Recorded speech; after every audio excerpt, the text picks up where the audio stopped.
chapter 20 of the Moorish Holy Koran. What I'm gonna do is switch the camera around so you can get a close-up view on, what is written on this board. I know it's a little far back, man. I'm still working on getting everything together, but I'm gonna cover the first half of the chapter because the second half of the chapter in part two will be dealing with a switch up as far as the archetype nature of um, some things that we'll be discussing. So I wanted to cover the first half to get that breakdown out the way, so that the second half, we can get into that, being that it switches up the thought pattern, right?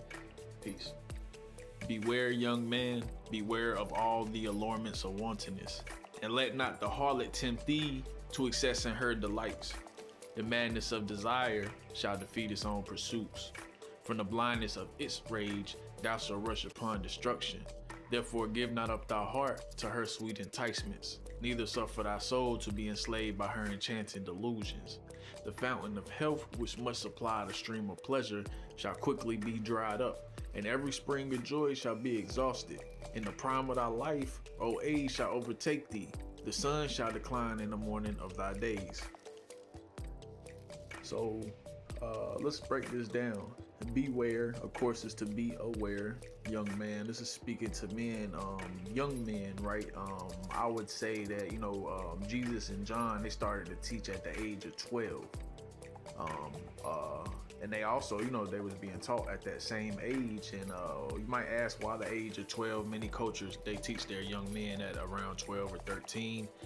Scientifically speaking, this is due to the fact that the brain begins to peak with sexual curiosity. And if you know anything about sexual energy, that's very powerful energy, powerful enough to bring another human, resurrect the old soul, bring a human back to earth. So beware, young man, beware of all the allurements of wantonness. So an allurement is something that draws you in. Wantonness in the original sense is it has a sexual, it's dealing with like sexual desires or natures. However, it's not limited to that. So it could be just any desire whatsoever. Let not the harlot tempt thee. So this is not putting women down, and this is not about a woman. It can be applied that way, you know what I'm saying, because these are universal principles. And I think it's dealing more with, in the terms of masculine and feminine energy. However, the harlot here is an archetype, not the actual woman. But let not the harlot tempt thee to excess in her delights. The harlot would be anything that basically draws on that desire. Okay. So the madness of desire, so, that goes to confirm that it is desire, shall defeat its own pursuits. From the blindness of its rage, right? So the allurements of wantonness,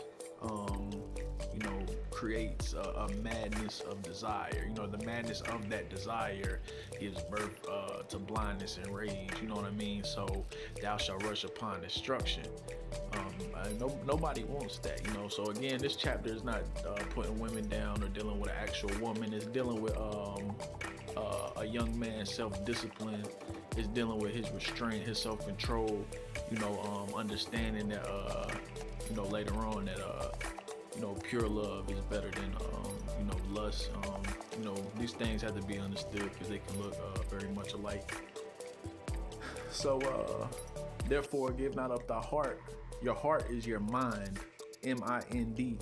You know what I'm saying? And the root word for man means mind, M-I-N-D. You can look it up. It's called etymology. It comes from the word manu or manu. It's M-A-N-U. I think it's a Sanskrit word.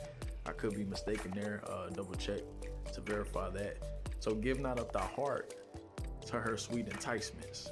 So don't give up your mind to those things that, they sound good. You know what I'm saying? Those are the apples to the eye, but those are the things that are also bitter once you reach its core. You know what I'm saying? There's false hope, false promises. You know what I'm saying?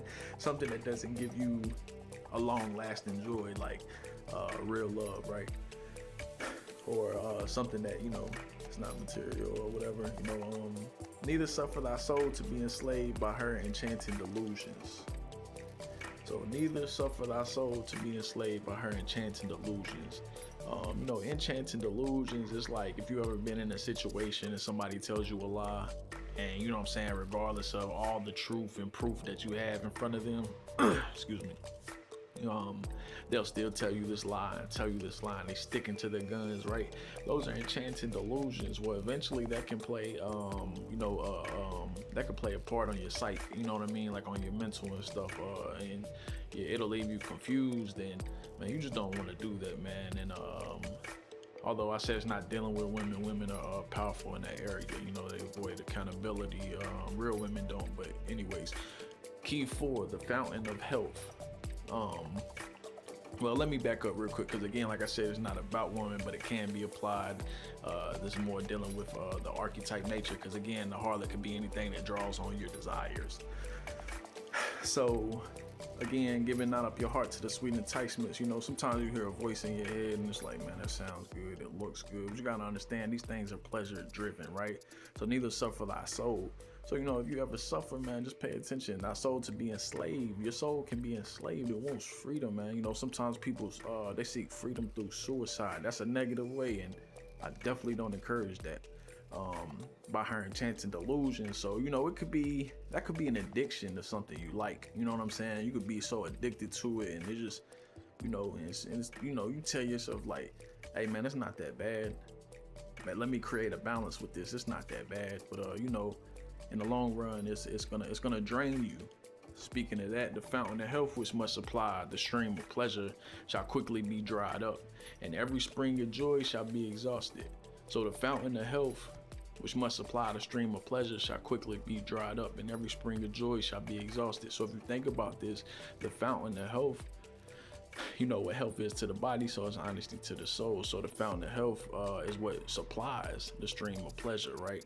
And then this is quickly dried up, and every spring of joy shall be exhausted. So, you know, tapping into those dopamine circuits from those pleasures, you know, and you want a release, or, you know, some kind of relief from not being able to sit still and in silence and be honest with yourself, and, you know, have the will to do what it is that you know you need to do in order to overcome your lower self, right?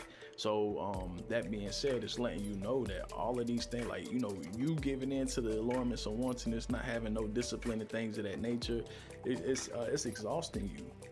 And dealing in the science, scientifically proven and everything like that,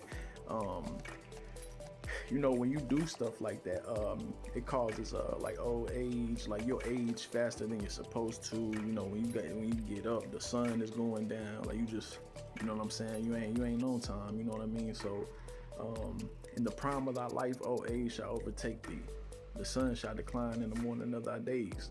So it's like, you know, even when you get up, the sun, you know, you think about it being in a sense of energy, and, you know, that driven will, like it's declining when you get up, because, you know, if you go back to 4, man, you exhausted it, you know what I mean? So this is where detox and purification and, you know what I'm saying, self-discipline, man, they put you back in the game, man. And sometimes, you know, that's what has to happen in order for you to get back right. And there is no other way but to you know, hit that straight and narrow. Nobody said it was easy, but you know, this is where you prove you got strength at. Like I said, it won't be long. We'll be getting into part 2 soon. Hope it helps somebody. And you know, if anybody want to build, feel free to reach out, man. We'll, you know what I'm saying, we'll take it to where you're at, you know what I mean? So that said, I appreciate whoever's tuning in. Peace to the world, peace to everybody, goodwill to all men. Peace.